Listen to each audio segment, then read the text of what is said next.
And good evening, Pittsburgh Steelers fans. Welcome to another episode of Steelers Friday Night Six Pack. I am your host, Tony Defio, and I thank you for joining me.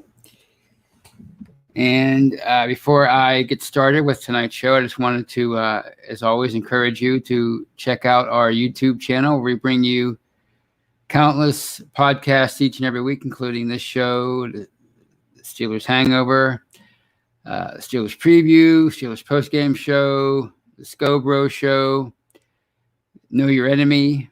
And then we have our audio-only platform shows,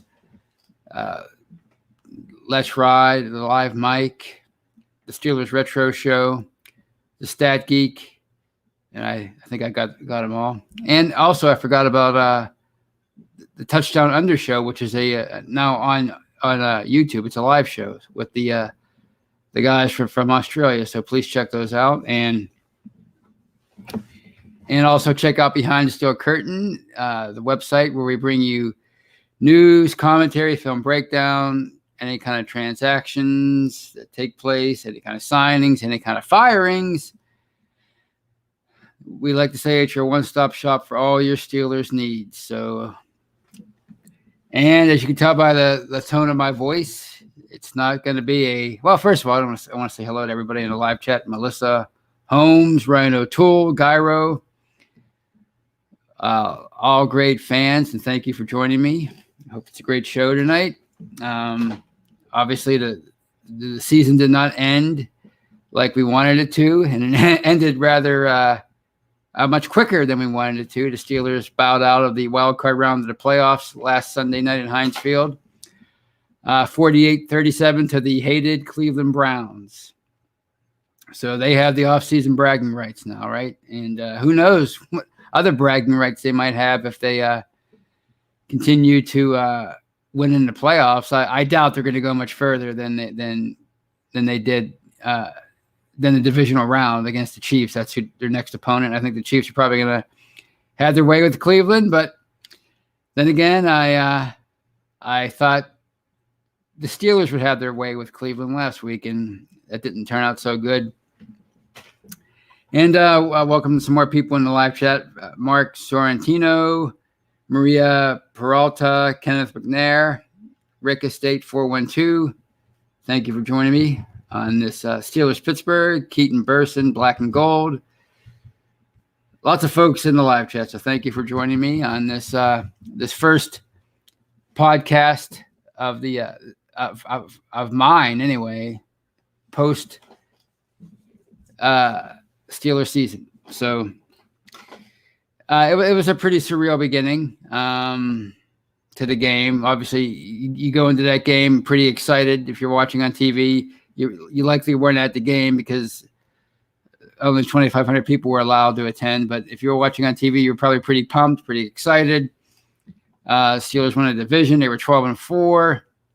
They were playing the Browns, their little brother for many years, and you're expecting good things. And before the game's even 15 seconds old, Pittsburgh is losing 7-0 thanks to an errant center snap by Marquise Pouncey that went over Ben Roethlisberger's head, and nobody could really get to it in time before all the Browns defense, it seemed, pounced on the ball in the end zone, and that was the beginning of a long night. And by the end of the first quarter, it was 28-0, and people were calling me on the phone by that point. I mean, that's how bad that was, the beginning of that game. I mean, who would have thought that? And Pittsburgh tried to make a comeback, and they got to within 12 points late in the third quarter, but it was just it was too little, too late. Ben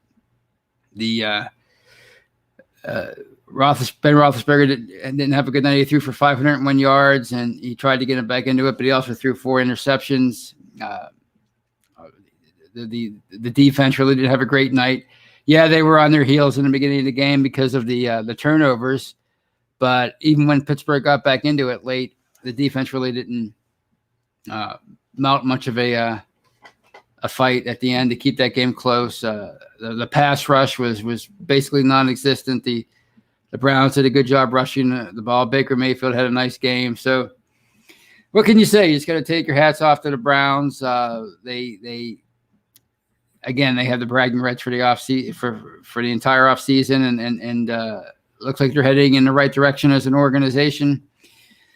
Same with the Ravens, who also won. They beat Tennessee last Saturday or Sunday. I think it was Sunday.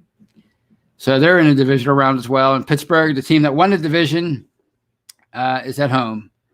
So I don't know what to say about the Steelers at this point. I mean, this is the third straight playoff game that they just got their doors blown off. If you go all the way back to the AFC Championship game at the end of the 2016 season against the Patriots, they got blown out at Gillette Stadium after going into that game on a 9-game winning streak. Next season looks even more promising. They're 13-3. They just barely missed out on the number one seed. It looked like they were robbed of the number one seed thanks to the loss to the Patriots. Some say a very bad overturn of a touchdown on Jesse James, but they're the number 2 seed going against Jacksonville, and they fall behind 21-0 in the first quarter and try to make a comeback before falling short. So, and then of course Sunday night. So it's 3 in a row, and I don't know I don't know what more you can say about this team other than maybe the time has passed for that. Maybe that championship window is closed. If you look at Ben Roethlisberger at the end of the game, he was crying. Him and Pouncey were commiserating on the bench on the sideline in the final moments of that game, and Ben was crying, and that's the one time in that game that I kind of felt some passion or emotion, because I was kind of numb by the end of the first quarter. I kind of resigned myself to a loss. I mean, when you're losing 28-0, you have no choice but to resign yourself to that. And then they made the comeback and they fell short. But by that point, I kind of expected them to lose. Even when they were making the comeback, I was getting my hopes up, but I knew it was a tall order, even down by 12 points heading into the fourth quarter. But seeing Ben crying on the sidelines, that was tough to see, because I think he knows that his time is running out, and his time might be already past. I mean, he'll be 39 years old in March, and he's been trying to get back up there to the top of that mountain, that Super Bowl mountain, for over a decade now. He had a great run in the beginning of his career. He went to several AFC Championship games, 3 Super Bowls. They won 2 Lombardi trophies. I mean, it was a great start you couldn't ask for a better start to a career. But unfortunately for him, when he was coming into his prime, that Super Bowl team that he was drafted onto, basically, I mean, that team was missing nothing but a quarterback. Those mid-2000 Steelers. That was the one ingredient that those teams were always lacking heading into the playoffs. So if you go back to the 90s, even those 90s teams, I mean, they had a lot of great rosters in Pittsburgh since the days of since Bill Cowher came on the scene in '92.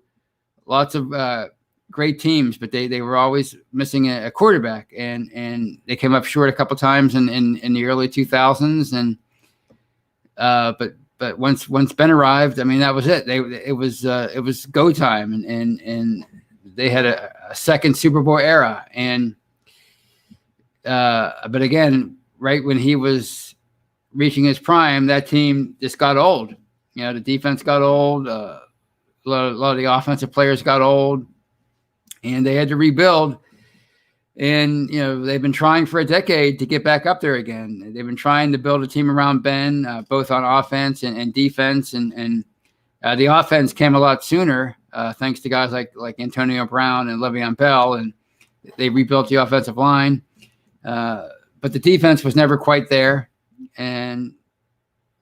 But now, when the defense seems to be a lead again, the offense is kind of falling off. So it's tough. It's tough to repeat history and recapture that magic. And I think if you look throughout NFL history, you'll find few examples of a team having the kind of run that Pittsburgh did in the 2000s. It kind of bled over into the early 2010s with that 2010 Super Bowl team.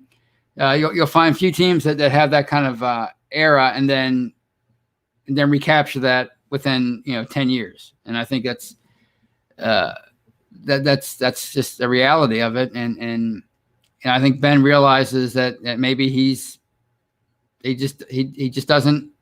can't do it. First of all, I don't think he can do it alone anymore like he could 10, 15 years ago. Not that he really had to do it alone because he had a great team, but he was certainly a much better athlete back then than he is now. And to call on him to carry the team and put it on his back and carry it through the playoffs at this stage, you can't expect that anymore. So I think those are the emotions he was going through at that time. I mean, again, he's been fighting for over a decade to get back there again, and coming off of a major elbow surgery and all the rehab that took place, and he got himself in maybe the greatest shape of his since his maybe his mid-20s, late 20s. I mean, he was in fantastic shape, and the season got off to such a promising start, 11-0, and you're talking about them, possibly going undefeated and making history and tying the Dolphins and for them to kind of fade down the stretch the way they did, and there was some renewed hope at the end of the year the way they came back against the Colts and won that game and captured the division, but looks like it was just fool's gold by then. For whatever reason, this team just lost it by, I'd say, around the Dallas game. They sort of started to fade a bit, and they never recaptured the whatever formula that they had at the beginning of the year. They just never were quite the same after like the midway point of the season. I think their best stretch, ironically enough, was that the stretch that everybody was afraid of after they had to take an early bye because of the Titans COVID outbreak. That stretch where they beat up on the Titans and came back against the Ravens. That stretch, I think that was that 2 games there. I think that was their best stretch of the year. I think that's when they looked their best, and they were never quite the same after that, in my opinion. I mean, they had some moments over the second half, but it was never quite the same, and they could never find the answers after they started to stumble. So I don't know. You can point to any number of things. You can point to coaching. Obviously, that's going to be discussed on this show. You could point to Ben's age, maybe the age of the offensive line. Injuries played a huge factor. There's no question. I'm like a lot of people. I don't think that I don't believe David DeCastro was ever right all year. Pouncey, he really wasn't really dealing with injuries, but he had a stint on a COVID list. Al Villanueva kind of struggled again. Of course, they had the injuries on defense, losing Devin Bush, and losing Spillane, and of course losing Bud Dupree. I think that was huge. I mean, they were all huge injuries, but you could point to that, and maybe you can point to the scheduling part of it. The lack of a bye. I kind of dismissed that as not that big of a deal, and maybe physically it really wasn't, but maybe they believed it was a big deal, and maybe being jerked around the way they were, maybe they took a lot out of them. I mean, I have a friend of mine who's he's a Patriots fan, big time Patriots fan, but he's a reasonable guy. He's a logical guy. He's a nice guy, and he said, I think they were too belligerent, meaning the Steelers. They were too vocal about the schedule and what they considered a miscarriage of justice, the way they're treated by the league, and having games postponed and then rescheduled and then postponed again, with the Titans and the Ravens. And maybe he was right, but he said he didn't think it was a very good look, and maybe it wasn't a good look, but who cares about that? But my point is, maybe it was in their head. That was all in their head, and this perceived slight by the league, and they never quite got over it. So maybe that has something to do with it too. But I do know this was the third straight collapse for them, and there's no question it was a collapse. I mean, when you're 11-0, and then you finish the year 12-4, and then you get bounced in the first round of the playoffs, that's a collapse. And last year, 2019, I mean, the way that season, they were without Ben, but you have the inside. You're 8-5. You have the inside track on the playoffs. Excuse me, too much talking, too much whining, I guess, like the Steelers. Anyway, you have the inside track on the playoffs, and it looks like you're gonna get in as the 5th or 6th seed, which would have been a great thing for them to make the playoffs in 2019 and go one and done. I think that would have been people would have celebrated that. But then they lost their last 3 games that year. 2018, I mean, it was just a perfect storm of incompetence down the stretch. The way they blew that 2.5 game lead, and it seemed like if there was a mistake for them to make, they would make it in late in games. So that's 3 years in a row that they collapsed. I don't know what's going on, but it obviously starts with Mike Tomlin. I mean, he has to be, the buck stops with him, and he'll be the first to say that. This was a year that looked like, it wasn't long ago, people were praising Mike Tomlin and praising his ability to lead them through the through this COVID forest, this unknown, unprecedented time, and people were saying he should have been the coach of the year, and now here we are again, a quick playoff exit, and people were saying, fire Tomlin, and he's not the guy for this team, and so here we are again. It's much like the way they're losing in the playoffs year after year. Here we are again with the same discussions in the off season. So I don't know what I don't know what to make of this team right now. It's certainly at a crossroads. I mean, there's no question. With the makeup of the roster, with the salary cap implications, I think I read today that they're at this moment they're $40 million over the cap, so they have a lot of tough decisions to make. Maybe it starts with Ben. I don't know. Maybe it's I heard it on the radio yesterday or the day before that there's going to be there'll be a lot of dead money if they release him or if he retires, but they'll free up $19 million. So I don't know. I hate to see him retire. I hate to see him get released. But maybe that's why he was crying on the sidelines. Maybe he knew going into this postseason that was going to be his last one, win, lose, or whatever. I guess there's no draw in the playoffs, so win or lose, he was going to go home. He was going to be done. I don't know, but you got to certainly look at a lot of areas of this team. Starting with the offensive line. I don't expect Villanueva to be retained. I wouldn't be surprised if Pouncey retires. A guy like the Castro, if he's hurt, then that would explain a lot, because for him to suddenly fall off the way he did, I mean, he was their best lineman heading into this year, and then he just wasn't himself all year. So if it's injury, then I expect him to be okay again next year. But if maybe he's declined to the point where perhaps it's time to move on from him.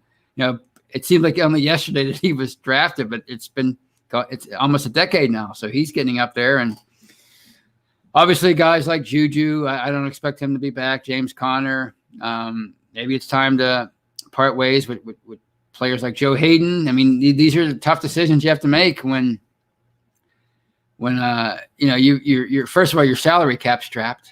And second of all, you just keep coming up short time and time, like year after year after year. You're either barely missing the playoffs or you're making the playoffs and going one and done. So at some point, maybe you have to do something different with your organization. I mean, there were rumors earlier in the year that Kevin Colbert was, I forget who he's being interviewed, was the Lions to be their GM.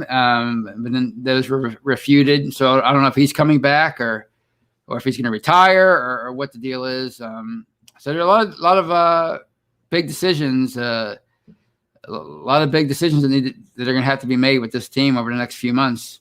And That would be interesting, but not in a great way. I was hoping I'd be talking about playing. I guess it would have been the Bills. It would have been Saturday night at 8:15. That's when the game would have been played. But unfortunately, we were thrust into the offseason quicker than we wanted to be. So on that note, I will say goodbye to the first half of this episode of Steelers Friday Night Six Pack.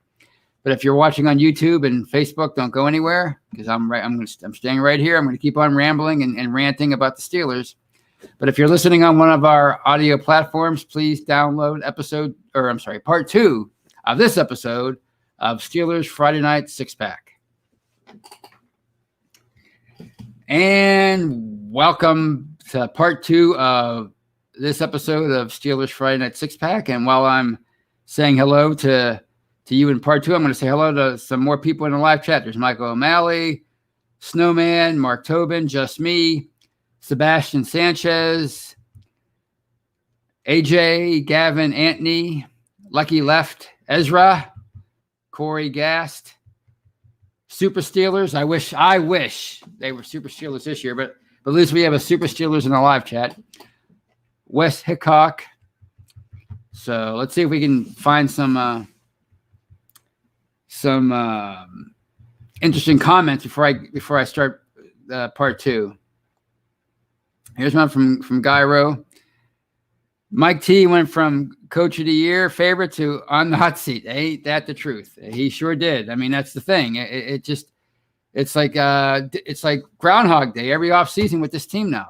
Going back to, gosh, I mean, they had a nice run in 2015, and they had an even better run in 2016.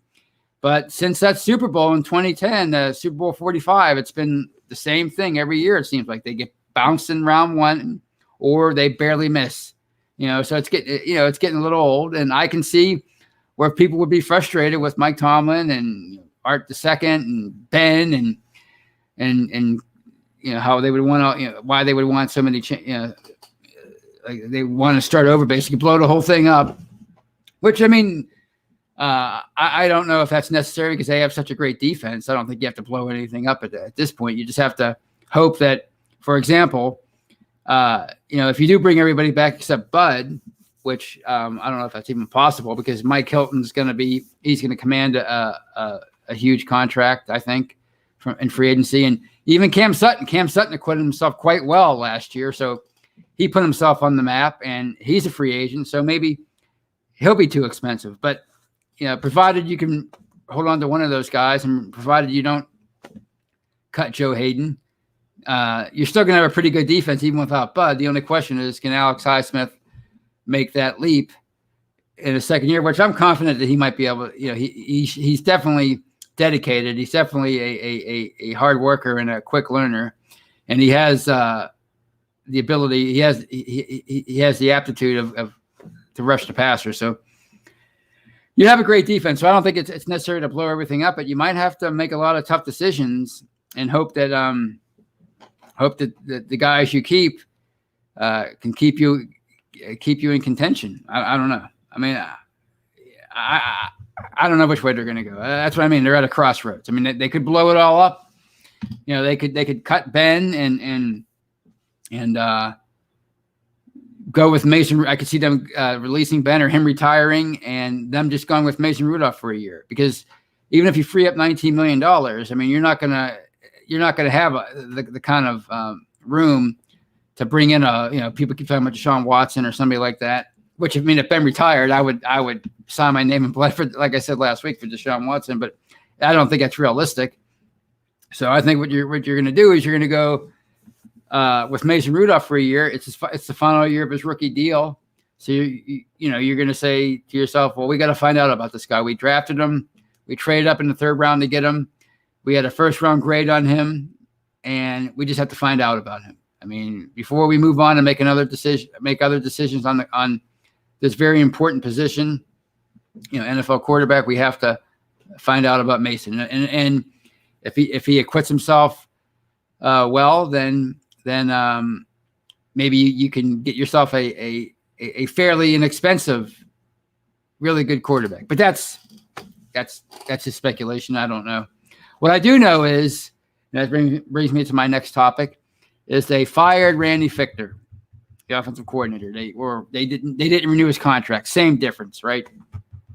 They're not bringing him back, and this makes a lot of people happy. And I wrote a sarcastic article about it when I heard about it yesterday. And a lot of people had good points in the comment section. You're crazy if you think that they didn't need to make a change, and that's not really what I was pointing at. My point was, what's it going to change? I mean, this is their fourth offensive coordinator, or it will be, whoever they hire, since 2011.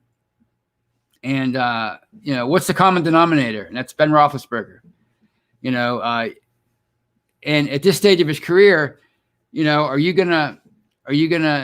gonna stand for, or is he gonna accept an entirely new offensive philosophy by somebody, a radical change? No, he's not. So if Ben does stick around, what's going to happen is they're going to bring in somebody that he's comfortable with, not necessarily a friend, but somebody that he respects and he's comfortable with, somebody who maybe is better at game planning, situational football than Randy Fichtner was, somebody like that, but somebody who's not going to radically change the system, and somebody that's going to allow him to be him. So my point is, okay, you got rid of Randy Fichtner, but what's it really going to change? Because it ultimately comes down to Ben and what he likes, and if you do bring in somebody that wants to make radical changes, well, Ben's probably just going to say, well, see you around. I'm done. I'm going to retire now. So that's my thing. So yeah, they fired Randy Fichtner, but is it really going to change a whole lot for 2021? I mean, if Ben sticks around, it's probably going to be status quo. And if he retires, you're probably going to, you're going to be worse off no matter who the coordinator is. That was kind of my point. And honestly, I just get frustrated with reading the same things over and over again since the late 2000s. I remember, excuse me, I went to the season opener, the 2009 season opener, after they won Super Bowl 43, my then girlfriend and I went to that game, Thursday Night Football, against the Titans. And within 15 minutes, somebody was screaming, this is why I bleep and hate Aryans, somebody in our section. So, it's you just hear the same things over and over again about offensive coordinators. It's like I was counting in my head today. Since Cowher took over in 1992, I think they've gone through 11, maybe 12 offensive coordinators, and they've gone through half as many defensive coordinators. And there have been some great defenses here, but there's also been some bad defenses, especially this past decade or so. So, it seems to me like it's a thankless job being an offensive coordinator, and you wear out your welcome pretty quickly. And, it wouldn't surprise me one bit if a year or two from now, whoever they hire, his offense is quote unquote too predictable. He's throwing too many bubble screens. He's not establishing the run, so that's kind of my point about that. Not that they didn't need to make a change or should make a change. It's just like, is it really going to change anything? But they are going to bring in a new person. And if you're asking me who I think they should get, I'll tell you who I think they should get. I think they should get somebody who used to be a head coach, somebody like a well-respected person like a Jim Caldwell, somebody like that, somebody that Ben would respect. Because if they try to bring in a young hotshot, 35-year-old, is Ben going to respect that guy? Is he going to listen to somebody who's younger than him? Because, Ben's not exactly the easiest person to deal with. I think we can all admit that. I mean, most franchise quarterbacks are pretty egotistical, right? And I think he falls in that category. I mean, I think he had a lot to do with Todd Haley getting fired, and he probably had a lot to do with Randy Fichtner getting hired. So, he kind of calls the shots in a lot of ways within the organization. So, is he going to listen to a guy that has that doesn't have much experience in the league, who might just be like a hot shot name. Like, for example, is he going to listen to Adam Gase? I mean, Adam Gase, it would seem like you're hiring Todd Haley, or even Matt Canada seems like that kind of guy. Like I've heard things about him. He used to be pitch coordinator, and you've heard, some things about him and his ego. So is Ben going to want to work with that guy? I don't know, but maybe he'll work with a Jim Caldwell. Maybe he'll work with a Doug Peterson. Maybe he'll work with a Norv Turner. Somebody who commands respect simply because who he is, not because he's a taskmaster and he's got a big ego, just because who he is. Like, like if Tony Dungy, as nice as Tony Dungy if he came in here right now and was a defensive coordinator, the players will respect him just because he's Tony Dungy, not because he's a hard ass. It's because he's Tony Dungy. So somebody, if they could bring in somebody like that, somebody with a wealth of experience and knowledge, and somebody who maybe Ben could listen to and wouldn't, want to throw him under the bus or anything like that. Somebody that he would respect. I think that's who they should bring in. I don't think at this stage, if Ben's going to stick around, he's not going to stick around for some young OC. He's going to only stick around for somebody who's going to make him feel comfortable. And I think that's who they should go with. Those are my thoughts on that. I mean, I'm kind of jaded when it comes to the offensive coordinator. I'm not going to lie. I don't know a lot about that kind of thing. I realized that that Haley was a lot different than Bruce Arians in his approach, and he was a great game planner, but he was pretty horrible at situational stuff. Whereas maybe Fichtner had a good run with the situational stuff early on. It helped that he had AB here too in his first year. So I realized that there's differences with all these guys, and you can maybe bring somebody in who can tweak, maybe not radically change things, but tweak them.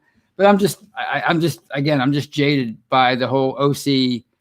It's like with the goalie in hockey. It's like that's the first thing that people always point to is they need a new goalie. The goalie sucks. Get rid of him. People love Marc-Andre Fleury now, but I remember when he was here, and people couldn't wait for him to leave. Now all of a sudden he's a saint, and he's ascended to Penguins heaven, and now he's canonized. But when he was here, fans didn't necessarily love him. I remember when Matt Murray was great, and then they couldn't wait for him to leave. Now the Penguins were 2 games into the season, and I'm already seeing some things about Jari. Get rid of Jari or bench him or whatever. So, that's kind of like what the OC is to me. It's like you don't hear a whole heck of a lot about defense. Like why did they blitz there? Or why didn't they? Why were they playing zone? I mean, you do hear about that, but not you don't hear about you don't hear the criticism about defenses nearly as much as you do offense.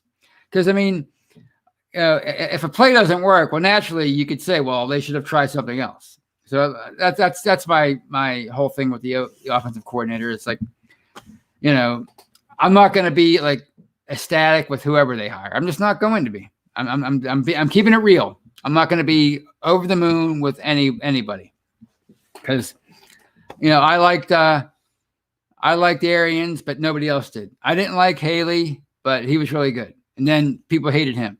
I was okay with Fichtner because I thought he would be like he would keep the Haley game plan, the Haley philosophy, but he would just be nicer with Ben. He would be easier to work with for Ben. But then people turned on him. So I just like whatever, whoever they hire, I'll be fine with. So I'm just over the whole OC discussion. So those are my topics for the night, and I will open things up to some questions. So let's see what you got. I'm gonna bet it's a lot about the draft and Fichtner and true to point. Let's see here. We have here. I'm seeing Tomlin's name in the same paragraph as in clown. So let's see what this is from. Brad Williams. Tomlin is a sellout, covering his own butt. What a clown. And the Rooneys won't even fire him because of the race thing being so big right now. The organization is about to become the new Browns. Well, that is a kind of ridiculous thing to say, Brad.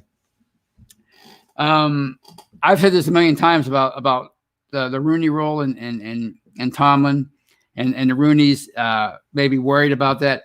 if they were so worried about the quote unquote race thing with Mike Tomlin and how that would look, since they were the people who, since Dan Rooney was the architect of the Rooney Rule, why would they just hire another minority coach? I mean, there's plenty of good ones out there. Eric Bieniemy, he's always getting passed over. He's the OC guru with the Chiefs. I'm sure he would come here in a heartbeat. So I don't, to say that is kind of ridiculous, but whatever. I've heard worse. And here's one from Black and Gold. Is there really no chance we can re-sign Bud? Well, I mean, I was talking to my brother about this the other day, and he insisted that they cut Ben and free up money so they can re-sign Bud. Well, I mean, you think about what a guy like that's going to command on the open market. Say they don't franchise tag him again, which why would they? After coming off of major knee surgery, he had a torn ACL at the end of the year. But provided he does rehab all the way back, he's going to command, I'm guessing, upwards of around $15 million a year. What did he make last year on the franchise tag? $16 million, something like that, $17 million. So you figure that's what he's going to want for an annual contract. Now, maybe teams shy away from him because of the injury. I don't know. I mean, I doubt that they will, but say that they do. Maybe you can get him on a bit of a discount. But I think at this point, when you're so strapped by the salary cap, I think you're going to try to save money wherever you can. And I think they signed they drafted Alex Highsmith last year with the purpose of him being Bud's replacement. Sometimes you just have to bite the bullet and hope that the young guy can replace the superstar that you can't afford to sign. I mean, they have TJ Watt. He's going to command, I'm guessing, between 20 and 25 million a year. Can you really afford to put that much money into one position? I don't think you can. I referenced Bill Cowher earlier.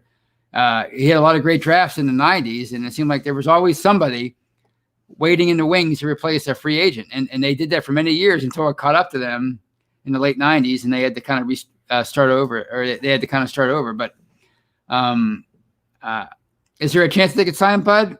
I mean, I think there's a slim one, but I wouldn't bet on it at all. I mean, I wouldn't bet on it. I wouldn't bet much money on it, I should say.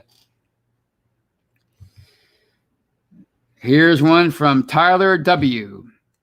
Maybe we start investing first rounders in offense. Well, I mean, they've certainly invested in the defense. It took them a number of years, and they had to swing some trades. They went out and they got Minka.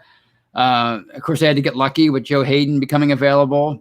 The Browns releasing him, so it took them a while to rebuild the defense. But now the defense is, I don't want to say set, because you're never set in the NFL, but the defense is provided Devin Bush comes back and excuse me, and Alex Highsmith again makes that leap in the second season.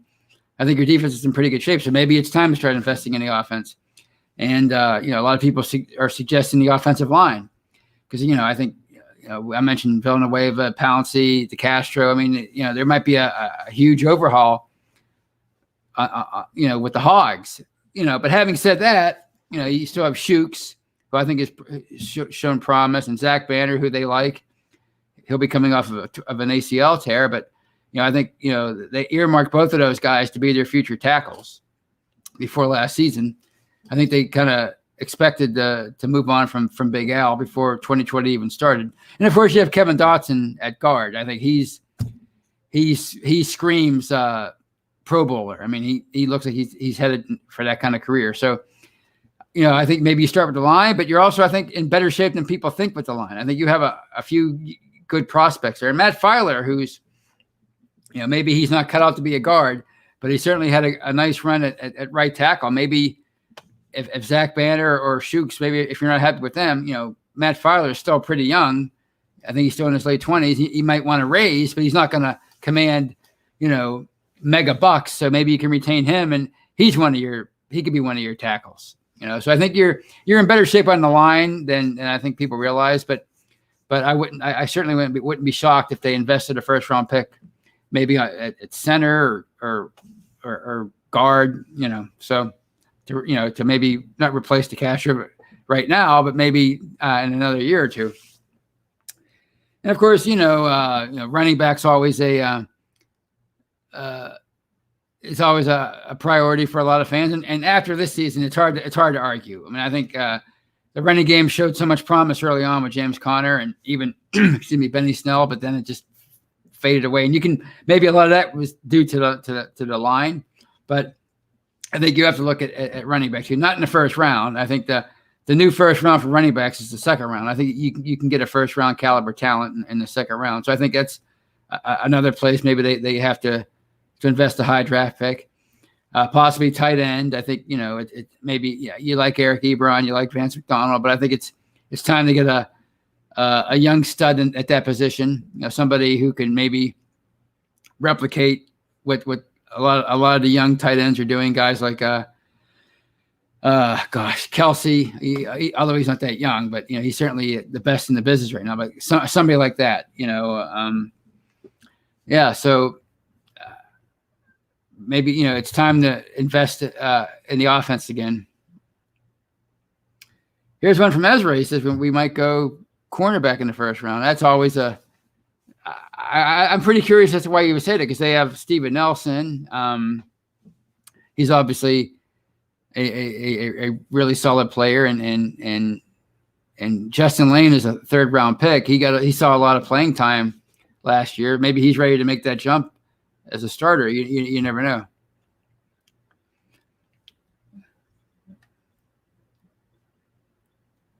Here's a philosophical quote comment from Felicia Ballard, one of our regulars. Like Teddy Pendergrass song says, I think I better let it go because Bud's too much. The O-line is too old, and Ben is about to hear his own voices in his head during the off season. Yeah, maybe you're right. Maybe you're right. That's a good point. I don't know. They're definitely at a crossroads. Here's one from Thaddeus Kennedy. Can you tell us your picks for weekend games? Gosh, I'm not going to lie. Ever since that game last Sunday, I kind of took a break from the NFL. I just needed a break from the NFL. I like the Chiefs over the Browns, of course. Let's see who the Ravens are playing. The Bills. I like the Bills in that game. I think it's going to be the Chiefs and the Bills for the AFC title. I'm not going out on much of a limb there, although I think a lot of people like the Ravens. The people are always high on the Ravens, especially when they're a wild card team. People just love the Ravens as a wild card, and they're certainly that this year. As far as the NFC, I'm going to go with the Packers and the Saints. I like the Rams a lot, but their quarterback situation is so horrible for being in a division round of the playoffs. I mean, they have a good defense, and Aaron Donald is supernatural, but he's not that good. He's not good enough to make up for Jared Goff and his fractured thumb. So I look for the Packers and the Saints to survive this weekend. And although you never know. I mean, I was shocked to see the Seahawks go down last week because I thought they were a strong contender. But so those are my picks. I went with the chalk, right? I don't like the Buccaneers, but obviously you have to like what they've been able to do. But I don't see them going far or much further than the divisional round. Here's one from Wes Hickok. Farley in the first round. I can get behind that. I don't even know who that is. I'm not going to lie, Wes. You know a lot about the draft. A lot of you guys are just real big draft nicks, but I haven't even thought about it yet, honestly. I mean, it takes me a while to ramp up for the draft. I'm not going to lie. Some people, they're ready to go 10 seconds after the Steelers' last game. They're ready to go with mock drafts. Me, it takes me a while. I gotta process the end of the season and deal with that. Although, believe it or not, this might have been the least depressed I've ever been after a playoff loss. I don't know what it was. Maybe I was like the Steelers, and just kind of fizzled out down the stretch. Maybe it was the pandemic and watching all these games in empty stadiums. Maybe it just kind of got to me, and I wasn't that emotionally upset about it, other than seeing Ben weeping on the sidelines. Of course, it could be my new job too. It's beating me up with the overtime, so maybe that has something to do with it. But yeah, I don't know. I don't even know who Farley is, but I'm sure we'll hear a lot about him. Here goes Michael O'Malley. Go O-line, the first 5 picks. Well, there you go. I think they did that one year. They went, was it 2012? They drafted DeCastro and Mike Adams 1 and 2. So let's see what else we have here. Wes Hickok says Lane sucks. Well, there you go. Maybe that's why they go cornerback in the first round. Wes knows the stuff. So if he thinks he was right about Jalen Samuels, I gave him a hard time all season about Jalen Samuels, but turns out he was right. Jalen Samuels was just a former 5th round pick.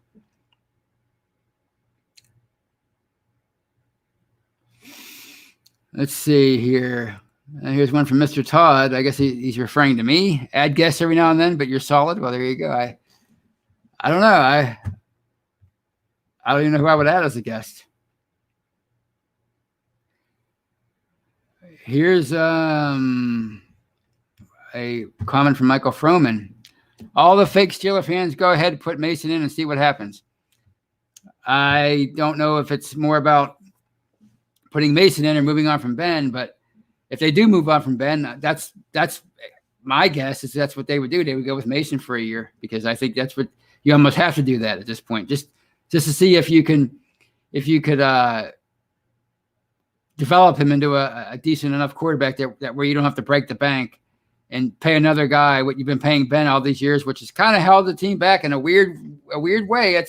That's the what's the word I'm looking for? The paradox of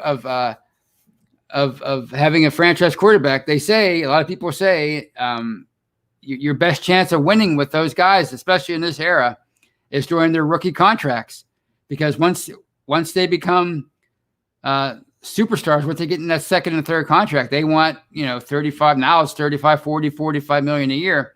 That's a big chunk of your salary cap. So maybe they owe it to themselves again to find out about a guy like Mason Rudolph before you go out and invest a first round pick in somebody, before you go out and maybe sign a free agent veteran like a Phillip Rivers, like a lot of teams did this year with those kind of guys, or maybe make a play for Deshaun Watson if he really is that disgruntled in Houston. Before you do all that and take on that kind of salary again, maybe it's in your best interest to find out about a player like Mason Rudolph. That's I don't know. Here's a question from Thomas L. Or Thomas Selly, I'm sorry. BTS Steelers Radio. Are the rumors true that Marquise Pouncey is on the verge of retirement? Well, I mean, there are definitely rumors out there. Whether they're true or not, that's anyone's guess. I've read 50-50. I could certainly see him walking away. I mean, that may have been another reason why Ben was crying on the bench. Maybe they were talking, and maybe Marquise said, I'm done, man. And, they're really tight, and maybe Ben, got emotional for that. But I think it was more because he realizes that, he may never get back to the top again as a quarterback. And on that note, I've rambled on. I've enjoyed your company tonight. So I think I'm gonna bid you adieu. This is my Sunday. Tomorrow starts my Monday. That's my new work week. It begins on Saturday. So I'm gonna be looking forward to Wednesday night when I'm off again. So on that note, I will say goodnight, and I can't say go Steelers anymore because they're not going anywhere for a year, or at least until next August. But I hope you guys have a great weekend, and I'll talk to you soon, hopefully on the hangover on Monday. You guys have a great weekend.